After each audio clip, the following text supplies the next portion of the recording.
باقی پاکستان کے حوالے سے ایک خوشخبری ہے کہ پاکستان کو انشاءاللہ اسی سال کے اینڈ تک 2026 تک J-35 اسٹیلتھ طیارے مل جائیں گے انشاءاللہ تعالی چائنا سے. اسٹیلتھ یعنی جو ریڈار میں نہیں آتے ہیں, 5th جنریشن. اور کچھ J-10C اور J-17 تھنڈر بھی بکنگ کروائی ہوئی ہے. اللہ کے فضل سے پاکستان اب اپنی سیکیورٹی کو مینٹین کرنے کے لیے وہ چیز سمجھ گیا جو میں اتنے عرصے سے کہہ رہا تھا کہ اصل ڈفرنس جو ہے وہ فضائیہ ڈالتی ہے. زمینی فوج آپ کی کمزور بھی ہو, تعداد میں کم بھی ہو, کام چل سکتا ہے, لیکن اگر آپ کے پاس فضائیہ نہیں ہے آپ اس ماڈرن دور میں کبھی بھی اپنے ملک کا دفاع نہیں کر سکتے. اور وہ ہم نے دیکھا اپنے پڑوسی ملک میں 20 سال تک فضائیہ کی برتری کی وجہ سے امریکہ نے افغانستان کے اوپر قبضہ رکھا. حالانکہ اس وقت تو بات ہو رہی تھی شاید 1-2 ہفتے کے اندر ہی معاملات سیٹل ڈاؤن ہو جائیں گے, جیسے ہی امریکن وہاں جائیں گے طالبان ان کو قابو کر لیں گے. لیکن لاکھوں مسلمان شہید ہوئے ہیں افغانستان میں, کیونکہ وہ کارپیٹ بمبنگ کرتے تھے, یہ جا کے پہاڑوں میں چھپ جاتے تھے, باہر آ کے کیا لڑے. طالبان کے پاس تو کوئی ایئر فورس موجود نہیں ہے کہ مقابلہ کر سکے. آج ایران کا بھی یہی حال ہے کیونکہ ان کے اوپر پابندیاں ہیں, اس لیے انہوں نے اپنے پاس میزائل ٹیکنالوجی رکھی ہوئی ہے, کیونکہ ایویشن کے پوائنٹ آف ویو سے وہ جہاز خرید نہیں سکتے. پاکستان کی خوش قسمتی ہے کہ پاکستان کے پاس F-16 بھی موجود ہیں, J-17 تھنڈر بھی موجود ہے, J-10C بھی موجود ہے, اب انشاءاللہ J-35 5th جنریشن بھی مل جائے گا. فضائیہ جو ہے یہ بہت امپورٹنٹ ہے. لہذا جو قرآن کا حکم ہے وَأَعِدُّوا لَهُم مَّا اسْتَطَعْتُم مِّن قُوَّةٍ وَمِن رِّبَاطِ الْخَيْلِ, کہ خوب تیاری کر کے رکھو دشمنوں کے خلاف آلات جنگ کے ذریعے اور پلے ہوئے گھوڑوں کے ذریعے. اس زمانے میں ظاہر ہے گھوڑے ایک تیز رفتار سواری تھی, اونٹ پہ جائیں گے تو آپ بھاگ نہیں سکتے, لیکن گھوڑے کی بنیاد کے اوپر آپ دشمن پہ حملہ کر کے فوراً بھاگ بھی سکتے ہیں, یا آپ جلدی سے اپنی ایکٹیویٹی پرفارم کر سکتے ہیں. اس لیے اسلام نے حکم دیا کہ آپ نے تیاری کر کے رکھنی ہے. اور صحیح مسلم کی حدیث, آگاہ ہو جاؤ طاقت پھینکے ہوئے ہتھیاروں میں ہے, طاقت پھینکے ہوئے ہتھیاروں میں ہے. اس زمانے میں تیر تھے, نیزے تھے, اور آج فضائیہ ہے, میزائل ٹیکنالوجی ہے. بالکل نبی اسلام کی حدیث آج بھی اسی طریقے سے ویلڈ ہے. اگر آپ کے پاس فضائیہ موجود نہیں ہوگی, آپ کے پاس میزائل ٹیکنالوجی نہیں ہوگی, تو آپ زمینی فوج کی بنیاد کے اوپر کبھی بھی جنگ نہیں جیت سکتے. تو فضائیہ کے اوپر جو لوگ توجہ دیں گے وہی مستقبل میں سیکیورٹی کے پوائنٹ آف ویو سے اپنے ملک کی حفاظت کر سکتے ہیں. تو یہ بڑا اچھا ڈیسیژن کیا پاکستان نے کہ فضائیہ کی طرف توجہ دی ہے اور اپنی تیاری کو مینٹین کر رہے ہیں. بخاری مسلم میں حدیث موجود ہے, نبی الاسلام باقاعدہ مسجد نبوی شریف کے اندر نیزوں کی پریکٹس کروایا کرتے تھے صحابہ کرام کی, کیونکہ نیزہ اگر آپ کو پھینکنا آتا ہے اس زمانے میں تو آپ تلوار والے کو اپنے پاس بھی نہیں آنے دیں گے, دور سے ہی نیزہ پھینک کے اسے آپ انجام تک پہنچا سکتے ہیں. جو میں نے پہلے بھی بتایا کہ آج سے آلموسٹ 250 سال پہلے بیٹل آف پیرامڈ جو ہوئی, نپولین اپنی فوج لے کر جب مملوک سلطنت میں پہنچا مصر میں, تو وہ بےچارے پرانی اپنی زندگی میں جی رہے تھے. ان کا جرنیل سامنے آیا تلوار لے کر اور اس نے پکارا کہ ہے کوئی میرے مقابلے کے لیے سامنے آئے. نپولین نے اپنی فوج کو آرڈر دیا, انہوں نے گنوں کے ذریعے فائر کیا, 40 منٹ کے اندر مسلمان جنگ ہار گئے. ہزاروں لاشیں مسلمانوں کی پڑی ہوئی تھی سامنے, کیونکہ وہ تلواریں لے کر آئے تھے, ان کو پتہ ہی نہیں تھا کہ دنیا بدل چکی ہے. بیلچے کے اوپر یا تلواروں کے اوپر تو گولیاں نہیں روکی جا سکتی, وہ فلموں میں ہی ہوتا ہے. تو اس لیے میں نے کہا تھا کہ اللہ کے بندو, یہ جو آپ حضرت خالد ابن ولید رضی اللہ تعالیٰ عنہ کی مثال دے کر مسلمانوں کو کہتے ہیں کہ جی خیر ہے, صحابہ کرام کے پاس بھی ریسورسز کوئی نہیں تھے, آپ کے پاس بھی ریسورسز نہ ہو تو خیر ہے. اور بھائی صحابہ کرام کے پاس ریسورسز کوانٹٹی کے پوائنٹ آف ویو سے ویسے نہیں تھے, لیکن کوالٹی کے پوائنٹ آف ویو سے تو تھے. اگر خالد ابن ولید ایک تلوار لے کر آئے ہیں تو سامنے سے رومن جنرل بھی ایک ہی تلوار لے کر آتا تھا. ورنہ آپ نے دیکھ لیا بیٹل آف پیرامڈ میں, یہاں مسلمانوں کا جنرل جب تلوار لے کر گیا تو سامنے سے کوئی تلوار لے کر نہیں آیا, دور سے ہی انہوں نے فائرنگ کر کے بندہ مار دیا. تو یہ بھی جھوٹی تسلی دی جاتی ہے کہ بغیر ریسورسز کے آپ جنگوں کو جیتیں گے. صحابہ کرام نے قربانیاں دی ہیں, قادسیہ اور یرموک میں ہزاروں صحابہ تابعین شہید ہوئے ہیں, تب جا کے اللہ تعالیٰ نے جنگوں میں فتوحات دی ہیں. تو یہ خوابوں کی دنیا سے لوگوں کو باہر نکالیں. آج ہم جن ملکوں کی مثالیں دیتے ہیں انہوں نے بڑی محنتیں کی ہیں. ورلڈ وار 2 میں امریکہ ہر 5 منٹ میں ایک ہوائی جہاز بنا رہا تھا, 4.25 لاکھ ہوائی جہاز انہوں نے بنائے ہیں, تب جا کے ورلڈ وار 2 جیتی ہے. یہ انہوں نے ارن کیا ہوا ہے دنیا کی امامت کو. آج ہمیں نظر آتا ہے کہ جی امریکہ ہر جگہ آگے نکل گیا ہے. ویسے آج کل تو چلے میں ایک تفنن کے طور پر بات کر دوں, کل تک پاکستان میں جو کچھ ہوتا تھا تو پتہ کیا کہا جاتا تھا, امریکہ کروا رہا ہے جی, یہ پیچھے امریکہ ہے. اب دنیا میں جو کچھ ہو رہا ہے تو امریکہ والے کہتے ہیں کہ اس کے پیچھے پاکستان ہے. اور دیکھیں نا جی, حضرت ٹرمپ جب ٹویٹ کرتے ہیں, ایکس پہ اپنا پیغام جاری کرتے ہیں, یا وہ انہوں نے جو اپنی ویب سائٹ علیحدہ سے بنائی ہوئی ہے ٹروتھ سوشل کے نام سے, اس پہ وہ لکھتے ہیں کہ on the request of prime minister of Pakistan اور فیلڈ مارشل آف پاکستان. یہ تو کئی دفعہ وہ کہہ چکے ہیں. یعنی انہوں نے اپنے عوام کو بتایا کہ میں وہ کرتا ہوں جو مجھے پاکستان کہتا ہے. یعنی کل تک یہ حالت تھی کہ پاکستانی کہتے تھے کہ ادھر پیچھے امریکہ ہے, اور اب امریکہ کا پریزیڈنٹ کہہ رہا ہے کہ ادھر پیچھے پاکستان ہے. پاکستان نے منو کیا ہے, انہوں نے کیا جنگ روک دو, انہوں نے کیا. تو یہ دنیا نے, یعنی یہ خواب میں بھی ہم نے نہیں سوچا تھا. یہ اسی طریقے سے ہے کہ پاکستان فیفا کا ورلڈ کپ جیت جائے فٹ بال کا, جو پاکستان کی فٹ بال کی ٹیم جو ہے وہ اپنے پڑوسی ملک سے بھی نہیں جیت سکتی اور وہ ورلڈ کپ جیت جائے. یہ اس سے بڑی خبر ہے. تو یہ میں کل سوچ رہا تھا کہ بالکل گیم الٹ چکی ہے. یعنی پہلے کہتے تھے پیچھے امریکہ, ان کہتے تھے ادھر پیچھے پاکستان ہے. بلکہ یہ 2 دن پہلے تو امریکہ کے ایوان کے اندر بھی قرارداد پیش ہوئی ہے پاکستان کے حق میں کہ پاکستان نے جو کردار ادا کیا اس جنگ میں وہ بڑا پازیٹیو ہے. اور ابھی تک 2 بندے ہیں جو حضرت ٹرمپ کی زبان کی نوک سے بچے ہوئے ہیں, ورنہ کوئی دنیا کا بندہ نہیں بچا, نہ فرانس کا پریزیڈنٹ نہ جرمنی کا چانسلر, کہ وہ ان کی زبان کی نوک پہ نہ آیا ہو, سوائے 2 بندوں کے. ایک ہمارے پرائم منسٹر صاحب ہیں شہباز شریف صاحب, اور دوسرے ہمارے فیلڈ مارشل صاحب ہیں. اللہ کرے کہ وہ بچ کے رہیں اور پاکستان کی ریاست بھی بچ کے رہے. یہ اللہ تعالیٰ کی خاص کرم نوازی ہے جی. بہرحال میں نے دیکھا ہے کہ انسان اگر اللہ پر توکل کرے, کانفیڈنس کے ساتھ چلے, تو اللہ تعالیٰ کی غیبی مدد آتی ہے. یہ ہم نے دیکھا ہے الحمدللہ, اللہ کا شکر ہے. یعنی جو ایک مایوسی تھی نا ریاست پاکستان کی, وہ اللہ تعالیٰ نے دور کر دی ہے. آج دنیا کے فیصلے پاکستان میں ہو رہے ہیں, اور وہ ہمارے ملک جنہوں نے ہمیں آئسولیٹ کر دیا تھا پوری دنیا سے, اور آج حالت یہ ہے کہ ان کے اپنے صحافی, ان کے اپنے عوام کہتے ہیں کہ دیکھیں جی پوری زندگی آپ لوگوں نے ایران کے ساتھ دوستی کی ہوئی, اور آج جب ایران پہ برا وقت آیا تو آپ نے ان کی پیٹھ میں چھرا گھونپا اسرائیل کے ساتھ مل کے. اور وہ ٹاکس جو دلی میں ہونی چاہیے تھی اسلام آباد میں ہو رہی ہیں, صرف آپ لوگوں کی غلط پالیسی کی وجہ سے. تو انڈیا نے اپنی غلط پالیسیز کی وجہ سے آج کا دن دیکھا ہے. انڈیا کیا, انڈیا پہ جو ایک اس وقت حکمران ہے اس کی بات کریں. باقی ہم نہیں چاہتے کہ انڈیا پہ کوئی برا وقت آئے, ہم تو چاہتے ہیں کہ پوری دنیا امن کے ساتھ وقت گزارے, امن کی آشا ہونی چاہیے. انشاءاللہ تعالی امید ہے کہ اس جنگ کے ختم ہونے کے بعد سب کانٹیننٹ کی ڈائنامکس جو ہے وہ بدلے گی انشاءاللہ تعالی. شہداء کی زندگی کا جو اکثر بنیاد بنا کے تو انہوں نے ادھم مچایا ہوتا ہے جی. قرآن میں آیا سورۃ البقرہ میں, وَلَا تَقُولُوا لِمَن يُقْتَلُ فِي سَبِيلِ اللَّهِ أَمْوَاتٌ, جو لوگ اللہ کی راہ میں مارے جائیں انہیں مردہ مت کہو, وہ تو زندہ ہیں. آگے پڑھو, مگر تمہیں ان کی زندگی کا شعور ہی نہیں. جب زندگی کا شعور ہی نہیں تو پھر لچ کیوں فرائی کرتے ہو؟ شہداء کی زندگی کا شعور نہیں ہے تو انبیاء کی زندگی کا تو شعور ہو ہی نہیں سکتا. وہ ایسی زندگی ہے جس کو آپ امیجن نہیں کر سکتے. اس میں سانس نہیں ہے, اس میں ٹوائلٹ نہیں ہے, اس میں دنیا کی غذا نہیں ہے, وہ آخرت کی زندگی ہے. پھر سورہ آل عمران میں آیا وَلَا تَحْسَبَنَّ الَّذِينَ قُتِلُوا فِي سَبِيلِ اللَّهِ أَمْوَاتًا, کبھی گمان بھی نہ کرنا ان لوگوں کے بارے میں جو اللہ کی راہ میں مارے جائیں کہ یہ مردہ ہیں, بلکہ وہ تو زندہ ہیں اور انہیں رزق بھی دیا جاتا ہے. یہ کس کانٹیکسٹ میں بات ہو رہی تھی؟ غزوہ احد کے موقع پر مدینے میں کوئی گھر ایسا نہیں تھا جہاں پر صف ماتم نہ بچھی ہو, اور منافقین باتیں کر رہے تھے کہ اگر یہ لوگ نہ جاتے تو نہ مارے جاتے. تو اللہ تعالیٰ نے کہا کہ یہ اللہ کی راہ میں مارے گئے ہیں, کبھی سوچنا بھی نہ کہ یہ مر گئے ہیں, اللہ کے پاس تو زندہ ہیں. اس زمانے میں کسی کے دماغ میں یہ بات نہیں تھی کہ یہ دنیا میں زندہ ہے.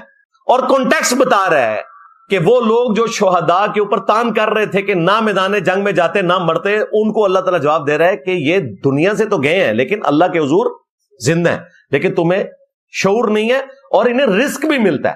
اب اس آیت مبارکہ کی تفصیل نبی علیہ السلام نے خود بیان فرما دی صحیح مسلم میں. ابن مسعود کہتے ہیں کہ جب یہ آیات نازل ہوئی ہم نے نبی علیہ السلام سے پوچھا یہ کس قسم کا رزق ہے, تو نبی علیہ السلام نے کہا کہ جو شہداء ہیں اللہ تعالیٰ ان کی روحوں کو سبز پرندوں کے پیٹ میں ڈال دیتا ہے اور وہ جنت میں اڑتے پھرتے ہیں. نبی علیہ السلام بتا کے گئے ہیں کہ یہ جنت کی زندگی ہے. یہ کہتے ہیں شہید زندہ ہے, ہم مانگ سکتے ہیں؟ دماغ ہی نہیں کام کرتا ان کا. اور اللہ تعالیٰ کہہ رہے ہیں تمہیں زندگی کا شعور نہیں, اور جو نبی علیہ السلام نے جتنا شعور بتایا اس کو بھی ماننے کے لیے تیار نہیں ہو رہے. وہ صحیح مسلم میں آیا کہ وہ جنت میں زندہ ہے, ان کو نئے جسم مل گئے اور ان میں ان کی روحیں ہیں اور وہ جنت کی زندگی کو انجوائے کرتے ہیں. اور اللہ تعالیٰ ان سے پوچھتا ہے کہ تمہاری کوئی خواہش ہے تو میں پوری کروں, تو وہ کہتے ہیں کہ یا اللہ تو نے ہمیں سب کچھ دیا, ہماری کوئی خواہش نہیں ہے. پھر اللہ تعالیٰ جب بار بار پوچھتا ہے تو کہتے ہیں ایک ہی خواہش ہے کہ دنیا میں دوبارہ بھیج, تیری راہ میں مارے جائیں اور واپس آئیں. اللہ تعالیٰ کہے گا یہ تو بین ہے, جو ایک دفعہ آ گیا اب دنیا میں دوبارہ نہیں جا سکتا. تو پھر وہ کہتے ہیں بس اس کے سوا اور کوئی خواہش نہیں ہے, تو نے اتنا کچھ ہمیں دیا. تو نبی علیہ السلام نے شہداء کی زندگی بتا دی. یہ کہتے ہیں نہیں جی شہید زندہ ہے تو زندہ سے مانگ سکتے ہیں, اللہ سے ڈر جاؤ. شہید اگر زندہ ہے دنیاوی طور پر تو اس کی بیوہ نکاح کیوں کرتی ہے؟ کیا وہ بدکار عورت ہوتی ہے؟ نعوذ باللہ. جعفر طیار شہید ہوئے غزوہ موتا میں. حضرت علی کے بھائی جنہوں نے نجاشی کے دربار میں سورہ مریم کی تلاوت کی تھی, ان کی شہادت کے بعد ان کی جو بیوی تھی اسما بنت امیس, ان سے شادی کی حضرت ابوبکر نے, اور ان سے محمد بن ابی بکر پیدا ہوئے, اور پھر چند سالوں کے بعد حضرت ابوبکر بھی فوت ہو گئے. پھر اسی بیوہ کے ساتھ حضرت علی نے شادی کر لی, اسی لیے محمد بن ابی بکر کی پرورش حضرت علی نے کی تھی, اور عبداللہ بن جعفر کی پرورش بھی حضرت علی نے کی تھی. یہ دونوں حضرت علی کے انڈائریکٹ بیٹے تھے اسما بنت امیس کی وجہ سے. اسی لیے جنگ جمل میں محمد بن ابی بکر حضرت علی کے ساتھ تھے اور اما عائشہ کو سمجھاتے تھے, اور بعد میں اما عائشہ کو محمد بن ابی بکر کے ساتھ مولا علی نے واپس رخصت کیا تھا. تو اس زمانے میں تو کسی کے دماغ میں نہیں ہوتا تھا کہ جی شہید زندہ ہے تو اس کی بیوہ نکاح نہیں کر سکتی. یہ بھی یاد رکھیے گا کہ نبیوں کی جو بیوہ ہیں ان سے نکاح اس وجہ سے بین نہیں کیا گیا کہ نبی زندہ ہے, نہیں, اس وجہ سے کہ وہ امت کی مائیں ہیں. النبی اولا بالمؤمنین من انفسہم وازواجہ امہاتہم, نبی مومنین کی جانوں سے بڑھ کر ان پر حق رکھتے ہیں, اور نبی کی بیویاں امت کی مائیں ہیں. اگر کوئی کہنا کہ چونکہ نبی آخرت کی زندگی کے ساتھ زندہ ہے, یا یہ بعض بیوقوف کہتے ہیں جی دنیا کی سی زندگی ہے اس لیے دیکھیں جی ثبوت یہ ہے کہ ان کی بیویوں کے ساتھ نکاح نہیں ہوتا, تو بھئی تمہارے نزدیک تو شہید بھی زندہ تھا, اس کی بیوہ کیوں نکاح کرتی ہے؟ لو سامو, پھر ہمارے والی ڈاکٹرن ہوگی کہ وہ نکاح اس لیے نہیں کر سکتی کہ وہ نبی کی بیوی ہے اور امت کی ماں ہے. ادروائز اگر یہ ریسٹرکشن نہ ہوتی تو انبیاء کی آخرت کی زندگی مانے نہیں ہے ان کے نکاح میں. جو چیز مانے ہے وہ یہ ہے کہ وہ امت کی مائیں ہیں. لہذا یہ عقیدہ الحمدللہ اس حوالے سے کلیئر ہو گیا. اب آ جائیں جی ہمارے جو ممدوح ہیں ڈاکٹر طاہر القادری صاحب حفظہ اللہ تعالی, جب بڑھاپے میں پھر سامنے آ گئے ہیں. ایک ان کا کلپ بڑا وائرل ہے, نبی کو مردہ کہنے والوں تم مر جاؤ, اور پتہ نہیں کیا کیا انہوں نے گالیاں دی ہیں. مجھے نہیں سمجھ آتی وہ کس کو یہ گالیاں دے رہے ہیں. امت میں کوئی بھی نبی صلی اللہ علیہ وآلہ وسلم کو آخرت کی زندگی میں مردہ نہیں مانتا, تو اس کا مطلب ہے کہ وہ دنیا کی زندگی سے جو نبی علیہ السلام کی موت ہوئی اسی کا انکار کر رہے ہیں نا. جب ڈاکٹر طاہر القادری صاحب کہتے ہیں نبی کو مردہ کہنے والوں تم مر جاؤ, تو اس کا مطلب ہے کہ وہ ان لوگوں کو ٹانٹ کروا رہے ہیں جو دنیا سے نبی علیہ السلام کی موت کے قائل ہیں. تو دنیا سے موت کے قائل تو سارے ہی ہیں, پھر ڈاکٹر طاہر القادری صاحب قائل نہیں ہوں گے. اور اگر آپ آخرت میں مردہ کہنے کی بات کہہ رہے ہیں تو وہ تو کوئی نہیں کہتا. ہمارا تو جھگڑا ہی ہے کہ آخرت کی زندگی ہے. وہ کہتے ہیں نہیں جی قرآن میں ہے کہ جو اللہ کی راہ میں مارے جائیں ان کو مردہ مت کہو, وہ اللہ کے حضور زندہ ہیں, سورۃ البقرہ. اور سورہ آل عمران میں آیا کہ ان کے بارے میں گمان بھی نہ کرنا کہ وہ مردہ ہے, وہ زندہ ہے, بلکہ ان کو رزق بھی دیا جاتا ہے. تو وہ کہتے ہیں قرآن میں آیا کہ آپ نے شہداء کو مردہ نہیں کہنا. کیا صحابہ کرام نے اس آیت کا یہ مطلب لیا تھا کہ جب کوئی صحابی فوت ہو جاتا تھا تو دوسرا صحابی کہتا تھا کہ یہ مرا نہیں ہے, اس کا جنازہ نہیں پڑھانا, اس کو غسل نہیں دینا, اس کو کفن نہیں دینا, اس کو دفنانا نہیں ہے, اس کی قبر نہیں بنانی؟ کیا کسی صحابی نے یہ رزلٹ نکالا؟ بالکل ایسا نہیں ہوا. ایون نبی علیہ السلام کو غسل دیا گیا ان کے مبارک کپڑوں میں, ان کا بھی جنازہ ہوا. یہ بھی کتنا پبلک میں جھوٹ مشہور کیا ان ظالموں نے. ان کو اللہ پوچھے, رسول اللہ کے اوپر جھوٹ باندھا ہے انہوں نے کہ جی نبی علیہ السلام کا جنازہ ہی نہیں ہوا. سنن ابن ماجہ میں حدیث موجود ہے, وفات النبی کے اوپر پورا ایک الگ سے چیپٹر امام نسائی نے لکھا ہے سنن نسائی الکبریٰ میں, وہ الگ سے پرنٹ ہو چکا ہے, ہماری ویب سائٹ پہ رکھا ہوا ہے.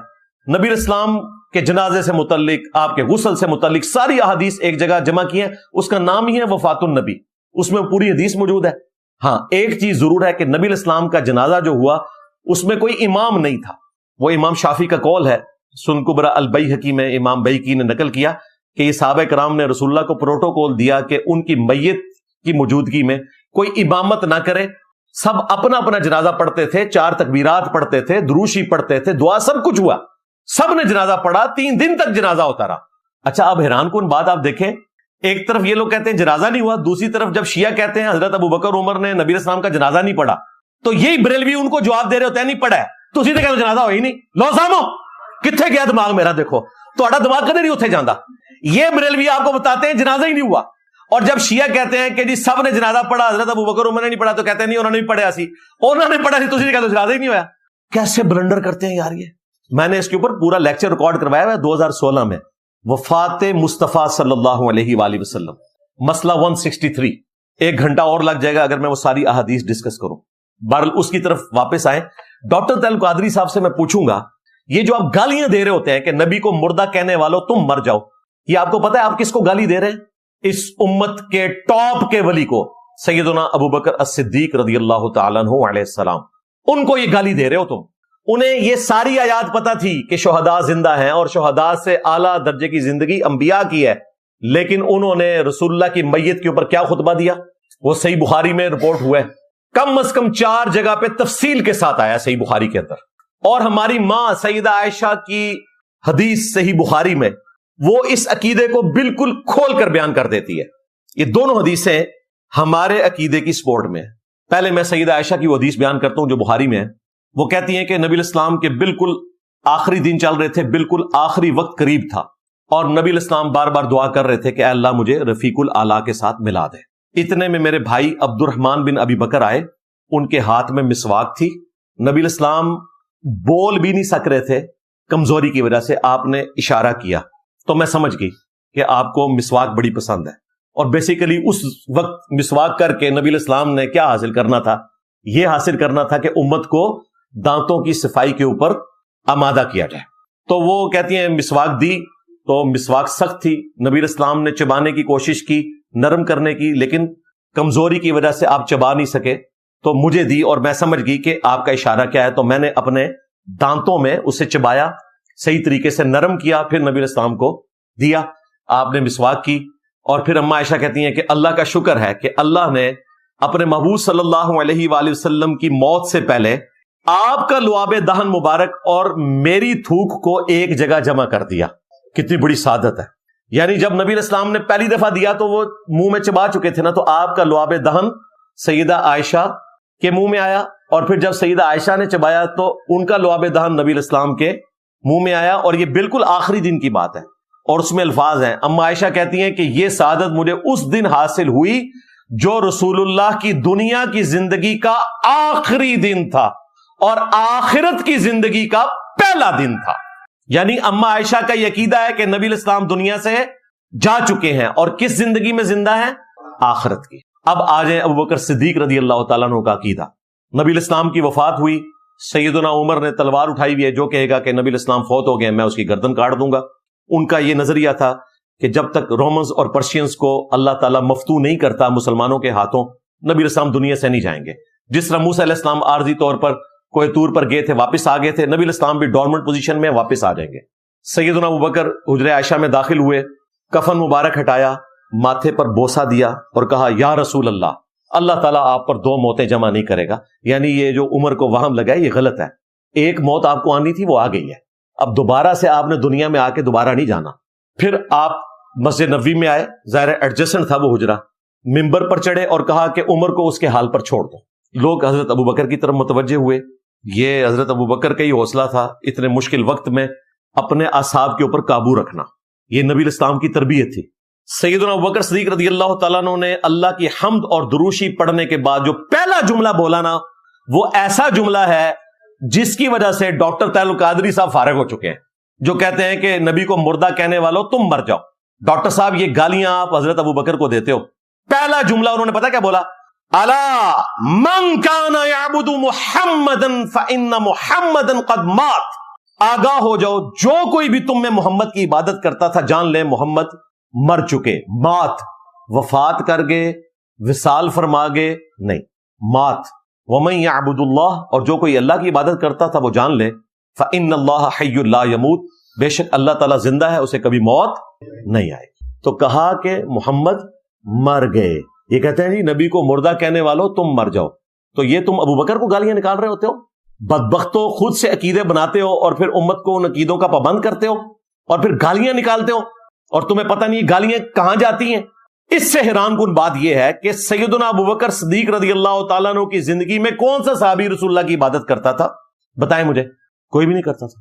فرضی جملہ بول دیا تاکہ عقیدہ کلیئر ہو جائے, ورنہ محمد رسول اللہ نے ایک اور عیسیٰ ابن مریم بن جانا تھا اگر نبی الاسلام نے اپنی امت کی تربیت نہ کی ہوتی. حضرت ابو بکر کو پتا تھا کہ نبی الاسلام نے فرمایا, وہ بھی بخاری میں ہے, دیکھنا میری شان کو اس طرح بلند نہ کرنا جس طرح کرسچنز نے عیسیٰ ابن مریم کو بڑھا دیا میں اللہ کا بندہ اور اس کا رسول ہوں، مجھے اللہ کا بندہ اور اس کا رسول ہی کہنا۔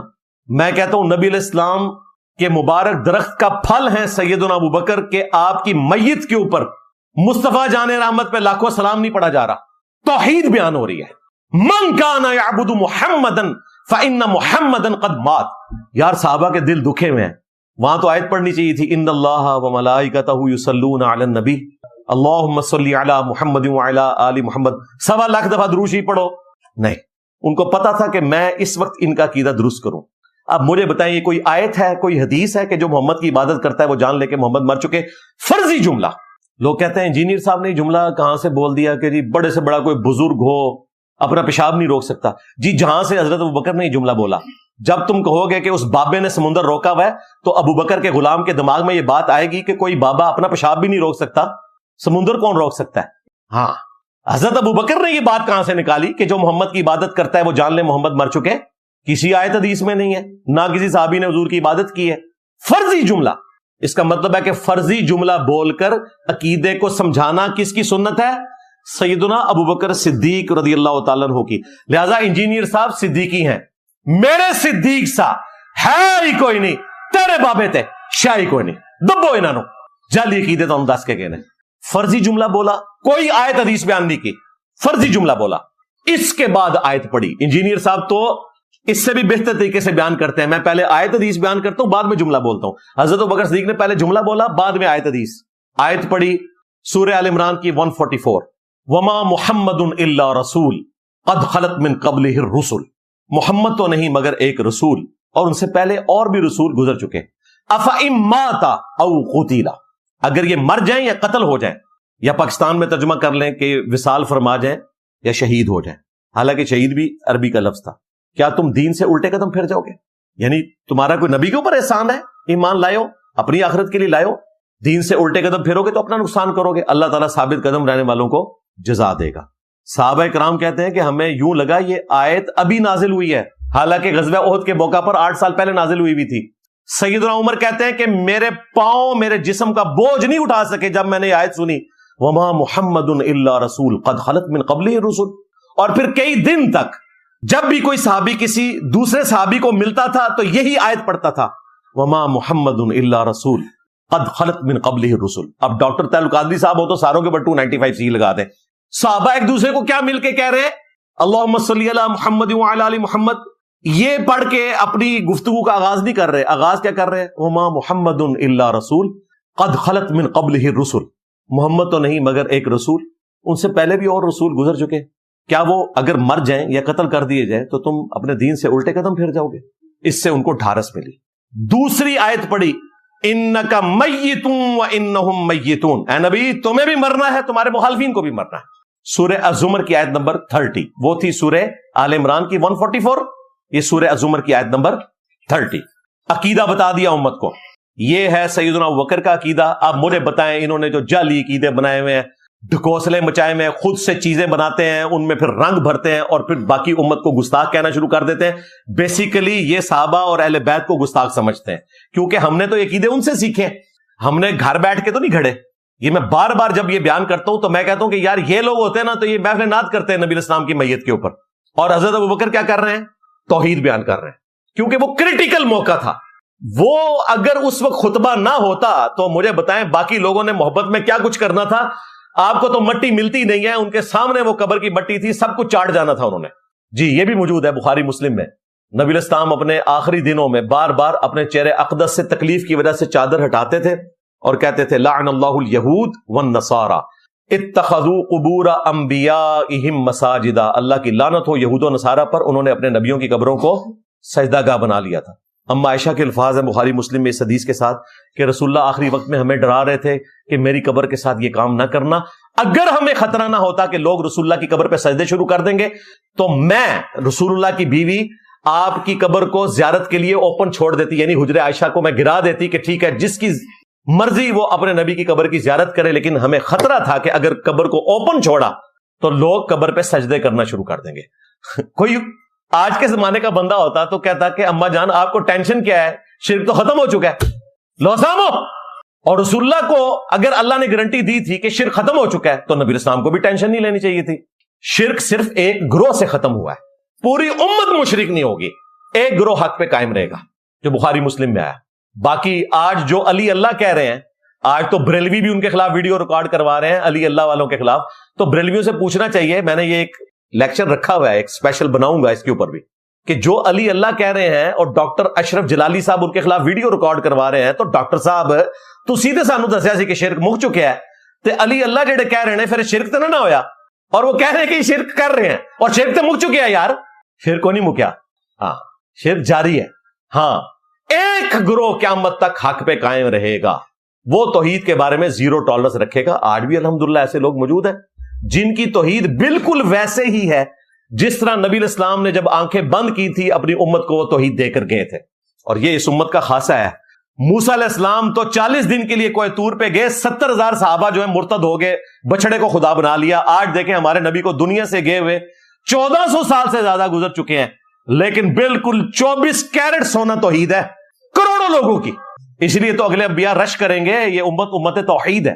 اور اگر آپ ایک براڈر لیول پر دیکھیں تو شرک فی ذات کے حوالے سے صرف ایک یہ نصیریہ نے خباثت کی ہے, ادروائز اللہ کی ذات میں کسی نے شرک نہیں کیا, صفات میں ضرور کیا. سارے فرقے محمد عبدہ و رسولہ ہی پڑھتے ہیں, محمد اللہ کے بندے اور اس کے رسول ہیں. کوئی نہیں کہتا کہ وہ اللہ کے بیٹے ہیں, جس طرح کے کرسچنز کے اندر غلط عقیدہ آ گیا تھا. تو یہ امت توحید ہے. تو سیدنا ابوبکر نے یہ عقیدہ امت کو بتا دیا, تو ہم تو بھئی حضرت ابوبکر کے ساتھ کھڑے ہوئے ہیں, ہمارے عقائد تو وہ ہیں. اب ڈاکٹر طیل قادری صاحب کا یہ کہنا کہ نبی کو مردہ کہنے والوں تم مر جاؤ, تو ظالموں کیوں لوگوں کے جذبات کے ساتھ کھیلتے ہو, ان کے عقیدے کیوں خراب کرتے ہو؟ تم کہنا کیا چاہتے ہو بھائی, اس سے نکالنا کیا چاہتے ہو؟ صحابہ کرام کو گمراہ کہنا چاہتے ہو, انہیں گستاخ رسول کہنا چاہتے ہو؟ حقیقت یہ ہے کہ صحابہ اور اہل بیت گستاخ رسول نہیں تھے, گستاخ رسول تم ہو جنہوں نے اپنی مرضی سے رسول اللہ کی طرف غلط عقائد منسوب کر دیے, ولیعوذ باللہ تعالی. اب بابوں کو چلتے چلتے ایک خوراک میں نے اور دینی ہے, اس کے بغیر یہ میرا لیکچر مکمل نہیں ہوگا. 3 ریفرنسز میں نے اینڈ پہ, بابوں کی جو قبر بنائی ہوئی ہے نا, اس کے اوپر جو ایک کتبہ لگانا ہے نا, وہ یہ 3 ریفرنسز والا کتبہ لگانا ہے, لیکن وہ بیان کرنے سے پہلے ایک دفعہ دروشی پڑھ لیں. اللہم صلی علی محمد وعلی آل محمد واصحاب محمد وازواج محمد وامت محمد اجمعین الی یوم الدین, آمین. اچھا میرے بھائیو, جتنی ابھی تک میں نے گفتگو کی ہے اس کی روشنی میں آپ کو یہ بات پتہ چل گئی کہ اللہ تعالیٰ انبیاء کرام علیہ السلام کو یہ پروٹوکول دیتا ہے کہ وہ مرنے کے بعد آخرت کی زندگی کے ساتھ زندہ ہیں, لیکن اس کا موڈ برزخی ہے, ان کے جسم سلامت ہے, لیکن اس دنیا کی زندگی وہ نہیں ہے, وہ برزخ ہے. وَمِن وَرَائِهِمْ بَرْزَخٌ إِلَى يَوْمِ يُبْعَثُونَ, یہ سورہ المؤمنون کی آیت نمبر 100 ہے کہ ان کے مرنے سے لے کر قیامت کے دن اٹھائے جانے تک سارے انسانوں کے لیے یہ ایک برزخ ہے, ان سین بیریئر ہے. اللہ نے ایک پردہ رکھا ہوا ہے. اب آخر میں 3 ریفرنسز پیش کروں گا. اب میں حق بجانب ہوں کہ بزرگوں کی کلاس مزید لی جائے. اتنا کچھ ایجوکیٹ کرنے کے بعد اس میں سے کوئی رزلٹ بھی نکالنا چاہیے نا. جیسے اللہ تعالیٰ جب اپنی نعمتوں کا ذکر کرتا ہے یا اللہ تعالیٰ اپنی قدرت کی نشانیاں جب بتاتا ہے, خواہ وہ جہنم کی شکل میں ہو جنت کی شکل میں, تو 31 ٹائمز کیا آتا ہے, فَبِأَيِّ آلَاءِ رَبِّكُمَا تُكَذِّبَانِ. ہم جب قرآن و سنت بیان کرتے ہیں نا تو اس کے اینڈ پہ ایک رزلٹ نکالتے ہیں, کیا؟ میرے نبی سا ہے ہی کوئی نہیں, تیرے بابے تے شے ہی کوئی نہیں. یہ ہمارا رجز ہے. وہ 3 ریفرنسز اس کے اوپر گفتگو کنکلوڈ کریں گے, پھر آپ کی پرچیوں کی طرف میں آؤں گا انشاءاللہ. پہلا ریفرنس دیوبند اور بریلوی, دونوں جو حنفی اسکول آف تھاٹ کے صوفی فرقے ہیں, یہ حیات النبی کے عقیدے کو بہت زیادہ پروموٹ کرتے ہیں, جس کو یہ حیات النبی سمجھتے ہیں, اور یہ سمجھتے ہیں دنیاوی زندگی کو. اس کے ثبوت میں جو ان کے عقیدوں کی کتاب ہے المہند علی المفند, جو میں نے بچے کو رٹوا دی, ہند کی تلوار ایک سٹھیائے ہوئے بابے کے اوپر, احمد بریلوی کو کہا یہ مفند ہے. اس میں انہوں نے اس وقت کے صوفی جو علماء حرمین تھے انہیں خوش کرنے کے لیے کہا کہ ہم تو وہابی نہیں ہیں, دیکھیں ہمارا تو عقیدہ یہ ہے کہ ہم نبی الاسلام کی قبر مبارک میں جو زندگی ہے اس کو دنیاوی مانتے ہیں. مفتی کراچی کے جو ایک ہیں انہوں نے اس بات کو ڈھالنے کی کوشش کی, کہا نہیں دنیاوی نہیں دنیا کی سی, انہوں نے ایسے کر کے کان پکڑنے کی کوشش کی. چلو جی دنیا کی سی مانتے ہیں. آگے کیا لکھا ہوا ہے؟ وہ زندگی برزخی نہیں ہے جو حاصل ہے شہداء کو. یعنی برزخی ہونے کی نفی کر دی. قرآن تو کہہ رہا تھا برزخی ہے، انہوں نے اس کی نفی کی اور دنیا کی سی زندگی بتایا. اور احمد صاحب بریلوی صاحب وہ تو آپ کو پتہ ہے کھل ڈل کے بات کرتے ہیں. انہوں نے ملفوظات اعلی حضرت جو ان کے بیٹے نے جمع کیے اس میں ان سے پوچھا گیا کہ حضرت آپ کا عقیدہ ہے کہ انبیاء بھی اپنی قبروں میں زندہ ہیں اور بزرگ بابے بھی زندہ ہیں. دوسرے طریق میں آیا ہے جنت کے دروازے کھول دیے جاتے ہیں. تیسرے طریق میں آیا ہے رحمت کے دروازے کھول دیے جاتے ہیں. یہ سارے الفاظ بخاری اور مسلم میں ہیں. اور پھر ساتھ ہی الفاظ ہیں کہ جہنم کے دروازے، آگ کے دروازے بند کر دیے جاتے ہیں اور شیاطین جکڑ دیے جاتے ہیں. اچھا یہ ہے کہ شیاطین جو ہے وہ قید کر، اکثر لوگ سوال کر رہے ہوتے ہیں یہ کہ شیاطین قید کر دیے جاتے ہیں پھر بھی چند لوگ ہیں جو نماز نہیں پڑھ رہے. چند نہیں، اکثر لوگ نہیں پڑھ رہے ہوتے پھر بھی. تو میرے بھائی 11 مہینے تک جب شیطان نے پیڈل مارا ہے آپ کی سائیکل کو، اس کے بعد 1 مہینے نہ بھی مارے وہ، پھر بھی تھوڑی دور تک تو یہ معاملات چلیں گے نا. پھر سب سے بڑی چیز نفس ہے انسان کا، وہ ساتھ لگا ہوا. یہ سرکش شیاطین، بڑے بڑے شیاطین جو ہے وہ کر دیے جاتے ہیں. باقی جو انسان کے ساتھ شیاطین چھوٹے موٹے لگے وہ تو چلتے رہیں گے. اللہ تعالیٰ کی طرف سے خاص مدد آ جاتی ہے. باقی جڑے تھے پیڑے وہ کعبے بھی پیڑے. اگر کسی نے اپنی اصلاح خود نہیں کرنی ہے تو اس کی رمضان میں کوئی اصلاح نہیں ہونی. اللہ تعالیٰ کی طرف سے ایک مدد مل جاتی ہے. اصل جو مسئلہ ہے وہ نفس کا ہے کہ انسان خود فیصلہ کرے کہ میں نے اللہ کے لیے کچھ کرنا ہے، تب فائدہ ہوگا. تیسری حدیث جامعہ ترمذی، سنن ابن ماجہ میں ہے اور صحیح سند کے ساتھ مسند احمد میں ہے اور مشکات میں آپ کو 1960 کے فٹ نوٹ پہ اور 1961 میں مل جائے گی. آپ صلی اللہ علیہ وآلہ وسلم نے فرمایا رمضان میں آسمان کے دروازے کھول دیے جاتے ہیں، آگ کے دروازے بند کر دیے جاتے ہیں، تمام سرکش شیاطین جکڑ دیے جائے. اس میں الفاظ آگے سرکش، بخاری مسلم میں سرکش نہیں تھا. اس سے پتا چلا کہ خاص شیاطین جو بڑے ہیں وہ جکڑے جاتے ہیں. اور ہر رات ایک منادی ندا کرتا ہے اللہ کی طرف سے، اے خیر کے طالب ہمت کر اور آگے بڑھ نیکیاں کرنے کے لیے، اور اے شر کے طالب رک جا، اب تو باز آ جائے اس مبارک مہینے میں. اور اللہ کی طرف سے ہر رات میں لوگوں کو جہنم سے آزاد کیا جاتا ہے. وہ جو روایت ہے وہ جعلی ہے کہ جی وہ پہلا اشرہ جو ہے وہ رحمت کا ہے، دوسرا جو ہے وہ مغفرت کا ہے، تیسرا دوزخ سے رہائی کا ہے. یہ تو ہر رات رہائی ہو رہی ہے. میں اس حدیث کو بھی بتا دوں گا بعد میں شعب الایمان کے حوالے سے. چوتھی حدیث بھی بخاری اور مسلم دونوں میں ہے، مشکات میں 1958. آپ صلی اللہ علیہ وآلہ وسلم نے فرمایا جو شخص ایمان اور احتساب کے ساتھ، اکاؤنٹیبلٹی کے ساتھ، احتساب کو آپ اگر اردو میں ٹرانسلیٹ کریں گے تو 3 چیزوں کا مجموعہ ہے. نمبر 1 اخلاص، نمبر 2 ثواب کی نیت، اور نمبر 3 اصلاح نفس، یعنی نفس کی اصلاح بھی جو ہے مطلوب. رمضان کے روزے رکھے اللہ تعالیٰ اس کے پچھلے سارے گناہوں کو معاف فرما دے گا. اور پھر ساتھ ہی الفاظ ہیں جس نے ایمان اور احتساب کے ساتھ رمضان کی راتوں کا قیام کیا اس کے بھی پرانے سارے گناہ معاف. اور پھر ساتھ ہی فرمایا جس نے شب قدر کا قیام کیا ایمان اور احتساب کے ساتھ اس کے بھی پچھلے سارے گناہ معاف. لیکن لیکن لیکن اس سے مراد چھوٹے گناہ ہیں. بڑے گناہ نیک اعمال سے معاف نہیں ہوتے، وہ صرف توبہ کرنے سے معاف ہوتے ہیں اور گناہ چھوڑنے سے. اس کے سپورٹ میں حدیث ہے صحیح مسلم کی، مشکات میں ہے، اس کا نمبر 564. آپ صلی اللہ علیہ وآلہ وسلم نے فرمایا اگر بڑے بڑے گناہوں سے بچا جائے تو 5 نمازیں، ایک نماز سے دوسری نماز تک، ایک جمعے سے دوسرا جمعہ اور ایک رمضان سے دوسرا رمضان درمیان کے گناہوں کا کفارہ ہے اگر بڑے گناہوں سے بچا جائے. تو نماز چھوڑنا تو خود بڑا گناہ ہے. یہ نہیں ہے کہ ایک جمعہ پڑھ لیا پھر اگلا جمعہ پڑھا پچھلے ساری معاف، نہیں، کبیرہ گناہوں سے بچا جائے.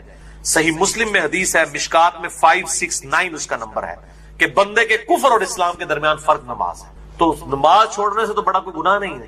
تو ایک نماز سے دوسرا نماز کے درمیان گناہوں کا کفارہ بھی تب بنے گا جب دوسری نماز پڑھی جائے گی. 5ویں حدیث بھی بخاری اور مسلم کی متفقن علیہ حدیث ہے، مشکات میں 1959. آپ صلی اللہ علیہ وسلم نے فرمایا رمضان مبارک میں ہر نیک عمل 10 سے 700 گنا تک بڑھا دیا جاتا ہے. اس لیے ہم کوشش کرتے ہیں کہ زکوٰۃ رمضان کے مہینے میں تاکہ زیادہ ثواب ملے. اور پھر زکوٰۃ ہوتی بھی لیونر ایئرز کے اعتبار سے، وہ سولر ایئرز کے اعتبار سے نہیں دینی ہوتی ہے، چاند کے مہینوں کے اعتبار سے دینی ہوتی ہے، تو وہ آسان ہو جاتا ہے حساب رکھنا. ویسے آپ ایک رمضان میں نکال لیں اور پھر پورا سال دیتے رہیں، یا اگلے سال کی بھی پیشگی نکالی جا سکتی. زکوٰۃ میں میں نے ڈیٹیل سے لیکچر مسئلہ نمبر 95A اور B دے دیا، جسے شوق ہو تو وہ دیکھیں. اور ساتھ ہی الفاظ ہیں بخاری و مسلم کے، اللہ تعالیٰ فرماتا ہے بے شک روزہ خاص میرے لیے ہے اور میں ہی اس کی جزا دوں گا۔ باقی نیکیوں کا تو پتہ چل جاتا ہے، روزہ انسان اور اس کے رب کے درمیان ایک راز ہے، اگر کسی شخص نے خود نہیں بتایا تو وہ چھپ کر کھا پی لے تو پتہ نہیں چلے گا۔ تو اللہ تعالیٰ ہمارا یہ میرے اور میرے بندے کے درمیان چونکہ خاص عبادت ہے، خاص میرے لیے ہے، میں اس کی جزا دوں گا۔ اور پھر 7 الفاظ ہیں، میرا بندہ اپنی خواہش اور کھانے کو میری وجہ سے ترک کرتا ہے۔ روزہ دار کے لیے 2 خوشیاں ہیں، پہلی خوشی افطار کے وقت اور دوسری خوشی اس وقت جب وہ اپنے رب سے ملاقات کرے گا انشاءاللہ۔ اور پھر 7 الفاظ ہیں، روزہ دار کی منہ کی بو اللہ تعالیٰ کو کستوری کی خوشبو سے بھی بڑھ کر عزیز ہے۔ پھر 7 الفاظ ہیں، روزہ ڈھال ہے، یعنی ایک ڈھال ہے گناہوں سے بچنے کی۔ جب تمہارا روزہ ہو تو فحش گوئی اور گناہوں سے اجتناب کرو، اگر روزے کی حالت میں کوئی تم سے جھگڑا کرے تو اس سے کہہ دو کہ میں روزے کی حالت میں، اللہ تو ڈر، میرا بھی روزہ تیرا بھی روزہ یار، جان چھٹ۔ یعنی بجائے یہ کہ ترکی بترکی جواب دیا جائے، لڑائی کی جائے روزے کی حالت میں۔ ویسے روزے کی حالت میں انسان کی حالت بھی ایسی ہوتی ہے کہ انسان کہتا ہے یار کو نیڑے نہ ہی لگے، متھے نہ ہی لگے۔ خصوصاً عصر سے مغرب کا جو وقت ہے اس وقت بڑا مشکل ہوتا ہے، انسان کو گفتگو کرنے کو بھی دل نہیں کرتا، اسی لیے تقویٰ بھی حاصل ہوتا ہے، شہوت بھی ٹھنڈی ہوتی ہے، ہر چیز ٹھنڈی ہو جاتی ہے ظاہر جب انسان روزہ رکھتا ہے۔ تو روزہ ڈھال ہے، جب تمہارا روزہ ہو تو فحش گوئی مت کرو، گناہوں سے بچو، اور جب کوئی جھگڑا کرنے لگے اس سے کہہ دو کہ میرا روزہ ہے۔ 6 حدیث سنن نسائی اور مسند احمد میں ہے، مشکات میں 1962، آپ صلی اللہ علیہ وآلہ وسلم نے فرمایا، تمہارے پاس رمضان مبارک کا مہینہ آیا ہے، اللہ نے اس کے روزے تم پر فرض کیے ہیں، اس میں آسمان کے دروازے یعنی جنت کے دروازے کھول دیے جاتے ہیں، جہنم کے دروازے بند کر دیے جاتے ہیں، جنت کے 8 دروازے ہیں اور دوزخ کے 7، اور سرکش شیاطین جکڑ دیے جاتے ہیں۔ اس ماہ میں ایک رات ایسی ہے جو 1000 مہینوں سے افضل ہے، جو ہم پچھلی دفعہ مسئلہ نمبر نیو 44 میں ڈسکس کر چکے۔ جو شخص اس کی خیر اور بھلائی سے محروم ہو گیا واقعی ہر بھلائی سے محروم ہو گیا۔ اور میں نے شب قدر کو پانے کا آسان طریقہ بتایا تھا، وہ جسے شوق ہو تو وہ لیکچر دیکھ سکتے۔ اچھا، اسی کانٹیکسٹ میں ایک مشہور حدیث ہے جو اکثر ڈاکٹر اسرار صاحب بھی بیان کرتے تھے، لیکن وہ سخت ضعیف روایت ہے، اس میں کافی الفاظ تو باقی احادیث بخاری مسلم میں اور اس میں بھی موجود ہیں، لیکن کچھ الفاظ جو ہے اس کے ضعیف ہیں۔ وہ شعب الایمان امام بیہقی کی کتاب سے ہے اور مشکات میں 1965 نمبر ہے کہ آپ صلی اللہ علیہ وسلم نے شعبان کی آخری رات میں صحابہ سے خطاب کیا کہ اب رمضان کا مہینہ شروع ہونے والا ہے اور یہ برکتیں ہیں، وہ ساری وہی ہیں جو ہم ڈسکس کر چکے۔ اس کے اینڈ پہ آتا ہے کہ اس کا پہلا عشرہ، پہلے 10 دن رحمت کے ہیں، دوسرے 10 دن جو ہیں وہ مغفرت کے ہیں، اور تیسرے 10 دن جو ہیں وہ دوزخ سے چھٹکارے کے ہیں۔ اور پھر لوگوں نے اس کے اوپر خود سے وہ دعائیں بھی ڈیوائز کر لی ہوئی ہیں، بالکل جعلی روایت ہے یہ۔ اور اس کے ایک طریق کے اندر علی بن زید مشہور ضعیف راوی ہے، اور دوسرے طریق میں سلیمان راوی جو ہے وہ منکر الحدیث ہے۔ منکر الحدیث وہ راوی ہے جس کی حدیثیں ترک کر دی جائیں، اس شدید ترین جرح ہوتی ہے۔ اسی طریقے سے یہ اکثر رمضان سے پہلے بھی وہ یہ میسج چل رہا ہوتا ہے کہ جس نے رمضان کے چاند دیکھنے کی خوشخبری، تو یہ وہ سب جعلی جھوٹی روایتیں ہیں، اور اس طرح کی روایتیں بالکل آگے بیان نہ کیا کریں، ان کی کوئی اصلیت نہیں، اللہ سے ڈر جائیں۔ مسئلہ نمبر 36 ہے میرا، ضعیف الاسناد اور من گھڑت احادیث کے فتنے کا تحقیقی جائزہ۔ 7ویں حدیث بھی بخاری اور مسلم دونوں میں، آپ دیکھ لیں اکثر حدیثیں بخاری اور مسلم سے ہیں، مشکات میں 1957، اس میں الفاظ ہیں کہ جنت کے 8 دروازے ہیں، ان میں سے ایک دروازے کا نام ہے الریان، جو خاص ان لوگوں کے لیے ہے جو روزہ دار ہیں، ان کو اس دروازے سے آواز دی جائے گی کہ جو دنیا میں روزہ رکھا کرتے تھے، الریان دروازے سے ندا کی جائے گی اور ان کو جنت میں اس دروازے سے داخل کیا جائے گا۔ اس کے علاوہ ذاکرین کے لیے ہے اور قتال کرنے والوں کے لیے، مختلف نیکیوں کے لیے دروازے آئے ہیں۔ نمبر 1، بھائیو اس بات پر اجماع ہے کہ ہر صاحب نصاب عاقل اور بالغ مسلمان پر اس کا جو بچت والا مال ہے جس پر سال گزر جائے، قمری سال، لیونر ایئر، تو سال میں ایک دفعہ زکوٰۃ دینا اس پر فرض ہے۔ اس پہ پوری امت کا اجماع ہے، اہل سنت کا، اہل تشیع کا، جتنے اہل سنت کے آف شوٹس ہیں، حنفی، مالکی، شافعی، حنبلی، اور اسی طریقے سے اہل تشیع کے اندر چاہے وہ زیدیہ فرقہ ہو، اثنا عشری ہو، سب کا اس پر اجماع ہے کہ یہ زکوٰۃ دینی ہے ہر اس مسلمان نے جو صاحب نصاب ہو جائے سال میں ایک دفعہ، جب وہ اس تھریش ہولڈ پوائنٹ کو کراس کر جائے جسے ہم نصاب کہتے ہیں۔ اس حوالے سے اگر کوئی شخص یہ زکات دے دے گا تو پھر کنز یعنی مال کا جوڑنا اس کے لیے جائز ہو، خزانہ جمع کرنا جائز ہو جائے گا اگر وہ ریگولرلی زکات دے گا.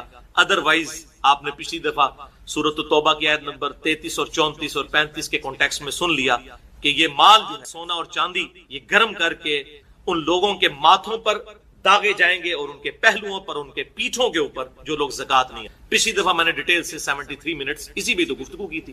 اس حوالے سے ایک موقوفاً صحیح حدیث بھی موجود ہے جامعہ ترمذی میں انٹرنیشنل نمبر کے مطابق 632 نمبر.